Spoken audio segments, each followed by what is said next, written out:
एक ना एक दिवस जावं लागला. अगदी प्रभू रामचंद्र भगवान श्रीकृष्ण अनेक ऋषी मुनी साधू संत होऊन गेले, त्यांना सुद्धा मृत्यू कुणाला चुकलेला नाही.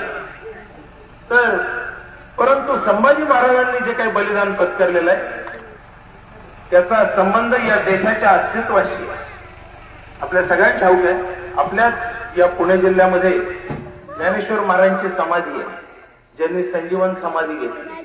वयाच्या 22व्या वर्षी स्वतःचं जीवन भगवंताच्या चरणी समर्पित करून संजीवन समाधी घेतली त्यांनी. ज्ञानेश्वर महाराज नैसर्गिक मृत्यू येईपर्यंत जगले असते तर अजून खूप काही करू शकले असते असं म्हणणाऱ्या लोकांचा सुद्धा एक वर्ग आहे आणि त्यांची भावना आपण समजू शकतो.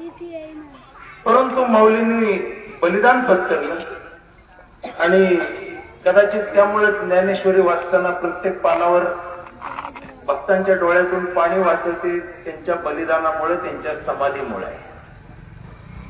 सीमेवर आपले जवान देशासाठी बलिदान करतात. तर 8-15 दिवसांमध्ये एखादी बातमी असते की पाकिस्तानच्या सीमेवर झालेल्या चकमकीत एखादा आपला तरणा-ताठ जवान भारताच्या सैन्यातला हुतात्मा झाला. शहीद नाही, शहीद हा आपला शब्द नाही, त्याचा अर्थही विचित्र आहे. त्याला आपण हुतात्मा म्हटलं पाहिजे. हुतात्मा होतो. त्याच्या गावामध्ये ज्यावेळी त्याची अंत्ययात्रा निघते त्यावेळी पंचक्रोशीतली 5-25 गावं जमा होतात. तो जर नैसर्गिकरित्या मृत्यूपर्यंत जगला असता तर त्याच्या मृत्यूला एवढी लोक जमा झाली असती का? नाही. परंतु देशासाठी तरुण वयात गेला, त्याच्या मृत्यूसाठी अंत्ययात्रेसाठी 5-25 गावातले लोक जमा होतात.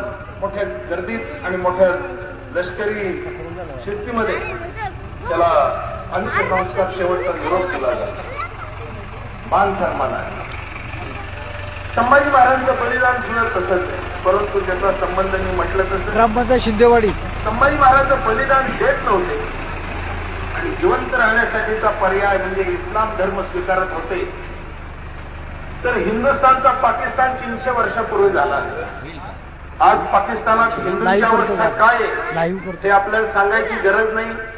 बांगलादेशचं सुद्धा प्रकरण आपण गेले 6 महिने झाले, जवळपास 6-8 महिने झाले आपण बघतोय तिथल्या हिंदूंची अवस्था काय. भारतातल्या हिंदूंची अवस्था सुद्धा आज तशीच आपल्याला दिसली असती जर हा महापुरुष आपल्यासाठी बलिदान झाला नसता. संभाजी महाराज एक लक्षात घ्या, संभाजी महाराज त्या काळामध्ये हिंदवी स्वराज्याचे छत्रपती, शिवछत्रपती निघून गेले. त्यांचा कार्य